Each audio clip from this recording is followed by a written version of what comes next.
My best moment from this season, well, Be careful. be careful. Well, definitely, I think the victory, that's always something special. I mean, I've had a lot of good moments, but a victory is a victory, and I think even when it's the most boring race on earth, if you win the race, it's still special. Agree. At the start of the season, some media thought the team would struggle this year. Where do you honestly think you would finish in the championship? I didn't expect to finish top 5. I mean, you know what it's like. You do the best you can, and if the car is good enough, obviously you can do better than just because you say I don't think I can get 5th doesn't mean you're not going to get 5th if you can. But there was no real signs that we would be this much better this year. So I thought top 5 would be a stretch. All right. Yep. Now, contrary, what was your worst moment of the season? Monaco. Absolutely Monaco. I think everybody agrees on that one. Do you like the track though? After all, the worst weekend of your 2 year? weekends. The worst 2 weekends, both years.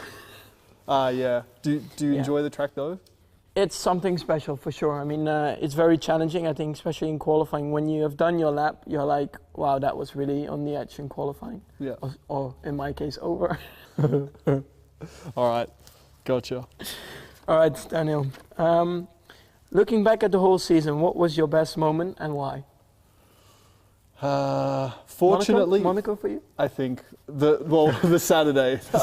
Right. Fortunately, like yourself, we've had some pretty good highs this year. One thing I hadn't yet done was a pole. So to do that in Monaco made it probably more special to get my first pole there. So that was a big highlight. And then, of course, as you said, the win in Malaysia, being on the top step again felt good. So I'm going to be greedy and say 2 moments. What was your worst moment from this season? Probably everyone's expecting me to say Monaco, but it wasn't my personal worst moment. I think it was the worst moment probably for us as a team. But I felt that day I did everything right. So it actually wasn't my worst moment, but sure, it was the worst moment of the season. If I was to say my worst moment, just all good moments. Confident. Yeah, I mean, for sure. I don't know. I guess the answer everyone's looking for is Monaco. So, but again, it was out of your hands, basically. Yeah. So it was still like a great weekend, I felt personally, but obviously the outcome was tough. So yeah, it was the first time I've ever not attended a post-race debrief. I'm normally very good with that, but I just felt it was best to. And because my house was like 500 meters away, you I was were like, let's go home. Go home and not talk to anyone for a little while. Mm-hmm. I can imagine. Alrighty. A lot of people said the team was wrong to replace Kvyat with yourself, and the media said they were very surprised. What did you think about the reaction at the time? Did you understand their point of view? Were you thinking, all right, I'm going to prove them wrong? What was your sort of feelings? I mean, it's always a very difficult decision, and I mean, I could place myself also in his way, I would say, and it's very hard, it's very difficult, but that's the way Red Bull works sometimes, and they, I guess, are looking also for the future. When you get that opportunity, you just can't, you can't wait to go for it. And I just approached the weekend very neutral. I didn't care about all the comments, the media was saying about the move. It was now up to me to prove them wrong. And yeah, and in one way it was a very relaxed weekend as well, because it took a lot of pressure off, because I approached it as a learning weekend. And I think so far it has been going pretty well from there onwards. I remember it was probably the most watched press conference of the year with you and Danny sitting in the front row. I mean, everyone was waiting. Yeah, it's funny how they position the press conferences sometimes. So everyone was like waiting. Who's going to hit who? Yeah, I was prepared. I was just sitting there. No, I'm just. But as you said though, like from the outside, it's not that you called Helmut and said, Helmut, get rid of Danny, put me in. It's just how it works. And obviously, if you get that opportunity, it's our job. You can't turn it down, and you can't be sympathetic to a competitor, because this is the sport we're in. Yeah, absolutely. All right, so then I guess to follow up, when you won in Barcelona, was any of your happiness actually relief to have proven Red Bull was right to back you? It is something, what helps a lot, I think, a victory. It's not everything because, you have to prove yourself over a whole season and then again and again. But it's something, you come into a new team and then you win the race. It's like, okay, well, at least it's a very good start instead of a struggling start, So not only, I think, just a relief to prove Red Bull, but also for myself, because it was always like a target to win a race. And then once you win a race, you're like, wow, that's something very amazing. And it takes a lot of pressure away because you've achieved something already like that. And then, you prove that you can win a race because, before that you can drive fast laps, you can have good races, but you have never won a race before. Yeah, I can definitely agree that it's the same when I won in Canada. It's, you believe you can do it and you think you can do it, but until you cross the line in first with all that pressure and on the world stage, so to speak, then it's like, yeah, it's a nice feeling. Okay, I can do it. You know? So yeah, it's good. I feel you. After I joined, media asked you about increased pressure and your reply was always very professional. But was there a time when you did feel any? I think there's always pressure, to be honest, when there's, in general, within this sport, there's always pressure because, as you sort of touched on, you won in Barcelona, but it's a whole season and sometimes you're only as good as your last race. Yeah. But yeah, I guess when you've got a new teammate, your teammate is the only guy you can properly reference yourself from, as you know. But, it's the guy in equal equipment. So at the end of the day, if your teammate beats you every race in the year, then, you could be coming second every race. But if your teammate's winning every race, then you've had a terrible year.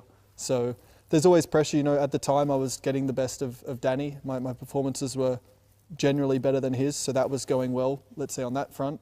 But then obviously you've stepped in and it's like, it's another challenge. And it's like, well, I obviously knew you were quick, but it's like, how quick? And then how's he going to deal with everything else? So I guess there's pressure on both of us, I guess. But yeah, on me to obviously make sure I keep delivering and don't, get out qualified by half a second every weekend because then it kind of sucks. Yeah. But, well, luckily that's not the case. It's been fun. Yeah. It's been fun. What sort of teammate am I? These are awkward questions. You're such a lovely, caring, beautiful, beautiful teammate. Such a beautiful boy. Yeah. We have to do that again, or you think that's all right? What kind of a teammate am I? Be nice. Yeah, I joke a lot about. Otherwise, I don't give you any chocolates anymore. What kind of teammate? I would say, like a lot of interviews I've done, I get asked about you a lot. So by Dutch people mainly? I think generally. Okay. Generally, but yeah, I get asked a lot about your age, and it's like, what I say is that, sure, you're young compared to a lot of us, most of us, or younger, but you're, in racing terms, I feel you're quite old or quite experienced, let's say. It feels like you've, I guess maybe through your father a bit as well, but I guess through karting at the top level and that you learnt quite a lot at a young age. But it seems like like me at 18, for example, I wasn't used to the environment of Formula One, or it didn't really feel natural yet at that age, where it seems like you're a bit more accustomed to it and even like communicating with the team, and that it feels probably more natural at your age than it would have for a lot of us. So yeah, young in age, but not so young in terms of motorsport experience and the motorsport world. So Daniel, what do you think made Christian most happy this year at the racetrack? Oh, drinking out of my shoe. It was definitely good champagne, wasn't it? Yeah, I think, sure, as a whole, I would honestly say the 1-2 in Malaysia, because I think both of us were, as a team, it's the best result you can have. Sure, maybe I was a little bit happier because I won, but as a team, you can't get a better result, And obviously your win in Barcelona, I'm sure he was 99.9%. He was happy, but he felt sorry. But maybe it was like, because he knew I was probably disappointed, so the emotions were probably more mixed, where I think Malaysia, as a team, it was like, both drivers will be happy enough. And I think also the way, first we had like a good fight, we gave each other space, and they were like, they were at the pit wall like, oh my God, what's happening, So yeah, definitely, I would agree on that one. All right. Did you see him angry at all? Did I see Christian angry? Angry, I don't know. For sure upset. Again, I would probably say after Monaco on the Sunday. We spoke on Monday. I didn't want to sort of speak to anyone Sunday night, so we spoke on Monday, and I could tell, obviously we were both still affected, but I could tell he was pretty down. So yeah, besides Monaco, I don't know. I think we haven't really pissed him off too much, I don't think. Oh, luckily not too much. We crashed a few race cars, but not that many. Yeah. Come on, it was okay. Yeah, it was okay. It was not bad, yeah. All right. After Spa, a lot of people were getting on your back about your driving style. What did you think about that? Yeah, I mean, I always stayed pretty neutral about it. I mean, of course, I wasn't happy at all after Spa. After a good qualifying, and then in front of your home crowd, so many people, they were there to support you, and actually, like within 100, 200 meters, everything just falls apart. Yeah, so I think it's always. The most important thing is you have to believe in yourself, and you shouldn't read too many comments. I think after Spa, I also deleted a lot of stuff from my Twitter and Facebook and Instagram. I was not following anything from F1 anymore, just other stuff, and I think that helps a lot because you don't read all the comments. What was your best move on track this year and why? First one that comes to mind is there's a few, but first one is Monza on Bottas. Mm-hmm. Yeah, it was probably the furthest back I've ever come before.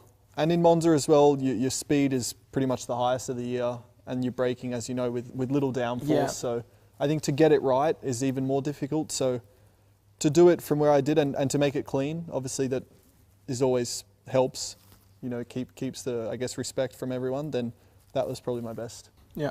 What was your best move on track this year and why? Yeah, my favorite. Yeah, I think last race in Brazil was quite a lot of action going on, and I think the move on Rosberg was pretty nice to go from third to second around the outside, and you're like really on the edge with the car.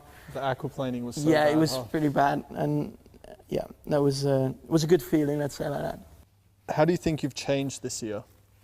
Firstly, I'm sure you've got a bit more hair on your body through growing up and getting old. Yeah, for sure. I mean, yeah, definitely. But maybe not physically, but inside. I mean, you're growing up, especially, traveling around the world makes you grow up very fast, and then with all the experiences from Formula One, that makes you grow up even faster. Uh-huh. And like the outside, like having, obviously, your profile has changed from say last year to this year. Mm-hmm. Have you noticed like, I guess there's more attention, but is there like some cool experiences you've had with famous people or like anything? I'm like, I want to stay at home, have fun with friends, and I'm not like, I want to meet this kind of person. I want to like meet a movie star. I'm really not into that.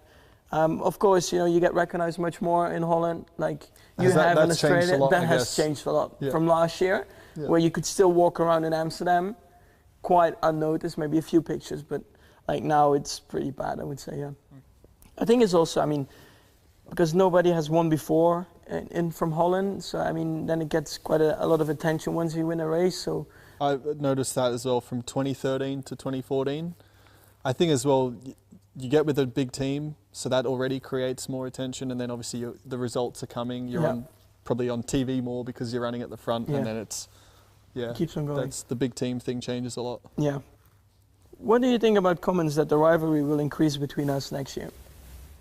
I think, I mean, a lot of people are, in a way, it's cool that they're thinking about this because they believe that we will be fighting for a title. So, in a way, I take it like as a positive that they believe in us, sort of thing.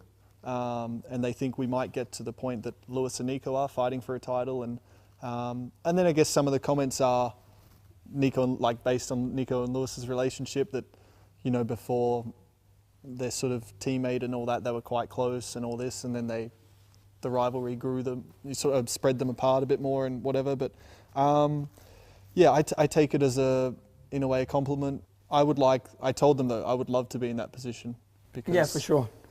if we're fighting for a title, then It would be I very think we're nice. both happy. Yeah. Then I think there would be some more trophies We'll take here. the extra pressure. Yeah.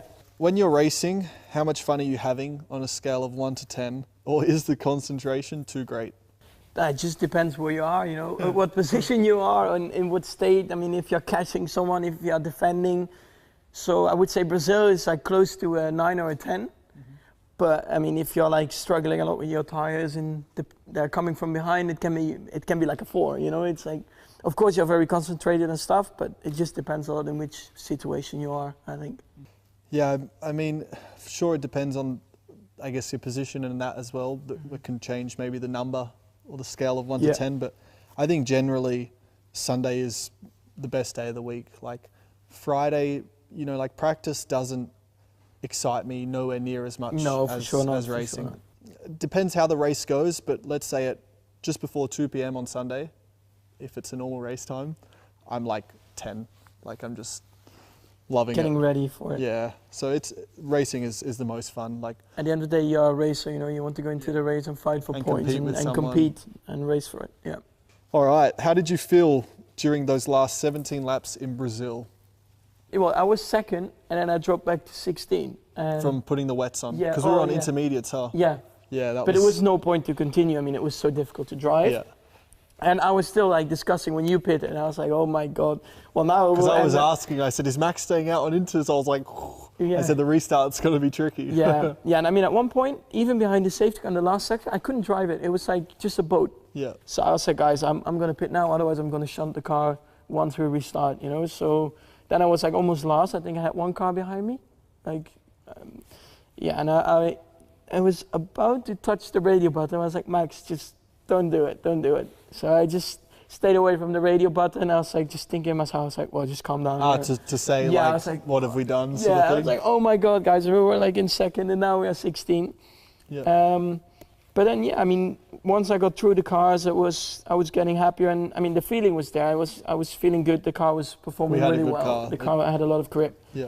So then, yeah, I mean, at one point when I was like around 6th or 5th, I was like, okay, well, maybe there's a chance for a podium. And then once you overtake the final car to get onto the podium, then, I mean, it's a really good feeling, I would say, because in such a short time to pass that many cars, of course, was something special, and I definitely enjoyed that. And to stay on track was in those conditions. Very difficult. I mean, the last sector was, I mean, I think you saw my near crash. I mean, I was looking through some onboards, like nearly every driver, maybe not as big as yours, but even Rosberg had a big moment. Yeah. I mean, it was like, just to cross the line in that race, like to finish the race was already like, okay. Yeah, because my final lap, I was like 1.5 seconds slower just because I was going really slow into the last sector because I didn't want to crash at all. And it was, as you know. Did you see Rosberg or they had? Nah, he was like 11 seconds in front. So, okay. It was a big gap. It was fun. It was good fun. When you look at your trophies, which one stands out for you? I think in terms of looks, the Budapest one. Yeah, I agree on that one. The 3rd place. It's definitely unique, and it's quite traditional, you know. So it looks, for me, I look at it and I think, oh, that looks quite East European. So I like that a lot because it is different. But in terms of, obviously, I look and I immediately notice my first place in Malaysia. Your first place is bigger in size from Barcelona, so I'm not that happy about that. But I mean, I have to say, the one from Japan is actually also pretty nice. It has some good details in it. I like that. They've always done, I think, with like the flowers. Yeah. I'm not sure the name of them, but I look at it and I think, it's Japanese. So. No, it's cool. All right. What's been the best thing for you off track this year, and why? Best thing off track? Oh. I think it's just being at home, to be honest. Just spend time with your friends and family, you know, just have fun. I think it doesn't need to be something very special. So, just have fun with your friends, go-karting, this kind of stuff. Yeah.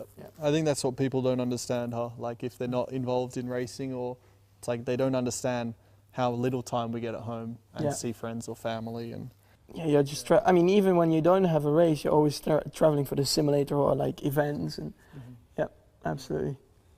yeah, I fortunately I had I was fortunate to have a friend I went to school with who came to a couple races this year, Austin and Mexico, and like he's known me since we were 10, 11 years old, and he knows that I race. Even then, obviously, I was racing, but he still didn't know what's involved, and he was like amazed with the hours we spend at the track, like from Wednesday onwards, and he was just like, yeah, I just thought you'd rock up to the track, do a few interviews and race sort of thing. Yeah. So it was cool for someone to see that. It's even more difficult because I mean you have to leave Australia, you have to go and live in Europe, and you don't see your family sometimes for like a long time, so that's even more difficult. Yeah, yeah. It's as you say, it makes you grow up quicker, being away from home and all that. But there's positives for sure. Yeah. Yeah. If you could pick anyone to do a shoey with on the podium, who would it be? Out of the drivers, I will say Lewis, because it was one race, I think it was Austin, when I gave it to Gerard Butler, and he was laughing, but he sort of knocked me and he said, "You'll never get me to do that." He's like, "Don't you ever, because I'll never do it." So you should try it. That like motivated me to just want to do it. Yeah, absolutely. But only if I win, and if he's there, I'll like force him to do it. And he won't have a choice, because if he doesn't, I'm sure the whole crowd will like boo or something. So yeah, I think just to get back at him sort of thing for that, then that would be fun. If you could take one of my trophies, which one would it be and why? The trophy, I would take third position from Hungary. Yeah. I mean, it's a very beautiful one. Yeah, that was, I agree. It's, as you say, it stands out, and it's like... In terms of results, I would like to swap in Malaysia, of course. But in terms of trophies, I would definitely take that one. Yeah. All right. Other ones from the States is also not bad. Yeah. Can I have two? Maybe. See, that's like the States as well. It's got the American colors. It's got like the star. Well, I need to get one more podium, then we're equal. So then maybe we can share something. Okay. What are you most looking forward to in the off season? Just not thinking about racing. I'll still do things which give me some adrenaline, riding bikes and all that. But being with friends and getting away. Like a few of my friends have farms and stuff. So like 3 hours from Perth. Good temperature then in Australia. You don't like the snow, do you? No. I mean. So you've just answered it for me. The thing I'm looking forward to most is sunshine. Mm-hmm. Yeah, 35, 40 degrees. Yeah. Done. If you could invent anything to go into the car to make driving more comfortable, what would it be? Easy. Music. A sound system. Yeah. A sound system, and in like Singapore and Malaysia, a cooling, something that keeps you cooler. Yeah. Man, those 2 races were so hot this year. Yeah. Yeah, it's... Yeah. That would help a lot, because even when you have your visor open, it's not cooling, it's like warm air. Yeah. So... what would you have? Well, just the cooling. Yeah. I mean... music? Well, music, it's all right. Once I'm in the car, I don't need music, but yeah, the cooling, absolutely. Maybe in Brazil we could have done with a heater as opposed to a cooling system, something warm. And gloves, like something with gloves. Yeah, because that keeps your gloves from getting wet. Exactly. Is that what you're going to say or not? Yeah, because they got really slippery. Yeah, because when your hands get cold. Yeah, it's we have such big... I know, we sound like big girls' blouse. Yeah, big issues we have here. Oh, all right, simple question. What do you want to achieve in Formula One? Being world champion. I think that's everybody's goal. Well, first of all, I would like to win some more races, and then I think automatically when you start winning races, then you start fighting for a world championship at one point, hopefully. You? Same. Yeah. I think that's if there's one answer, it's that. But if you go beyond that, then what do you want to achieve? You want to achieve fun and enjoyment, and it shouldn't be only like work. You should also, enjoy, I think, those years, because they pass by very quickly. It's a big part of our life. Yeah. And it goes quick, so yeah. Sure. Who do you think is more famous, me or you? I think it just depends on which country you go. I mean, for sure, when I go to Australia, it's you. And when you come to Holland, yeah, I mean... or Spa. Spa, there was so even many Spa, Dutch yeah. flags, so... Yeah, yeah. I think in general, I think it's still more you.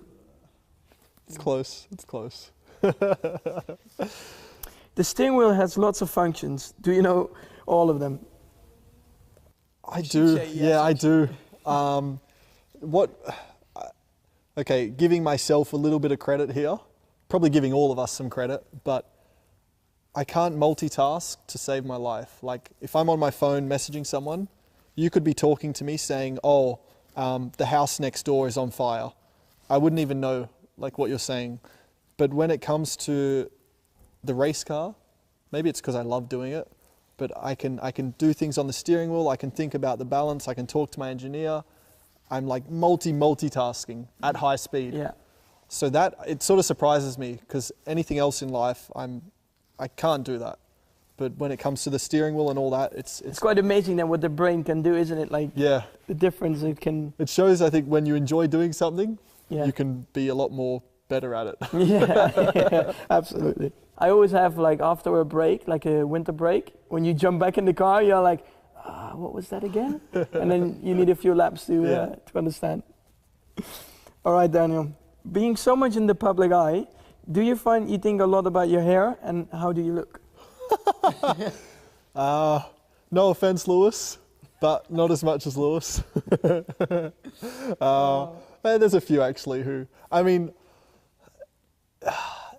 it's a little bit natural to care about yourself a bit more when you're on TV. I would say this year you improved a lot in the looks with the hair. Yeah. From before. Before you looked a bit funny, to be honest. You were a bit like a joker. I don't know, like it changes. I think it depends on your mood. When you look at those pictures, yeah, I think you have changed in a positive way. Yeah, I've grown up. You went from like a 7 to a 10. Yeah, thanks, I appreciate it. Sure, it depends. Like if there's an event, maybe you care a bit more. Like you want to look a bit good. But I don't know. Some days, like I don't know, like now, like towards the end of the season as well, you're just tired, and sometimes you're just like, oh, whatever, I'll just put this on and just go. So. Or just use a cap quickly to cover it up. Yeah. So it depends, but yeah. Sure. I mean, everyone likes looking cool. Decent. One way or another. It has its moments. Yeah. Mm-hmm. You? To be honest, I'm always wearing a cap. Like, I think 95% of the year I'm wearing a cap. So. Okay. And you're not really shaving yet, so there's not much to really maintain. I do like every 3 days. Okay. Really? Yeah. Okay. So even like that, like if I look close, there's probably things that I could trim, and like this looks like really bad. You did. But yeah. That's actually. Anyway, I don't know. Some days you're in the mood to like look good, and some days you're like, oh, I'll just look rough. And depends on being the a guy is situation. easier, isn't it? Choose 3 words to sum up your season. 3 words. So no arms, buts, just 3 words. 3 words. Oh, that's already 2. Good. Cool.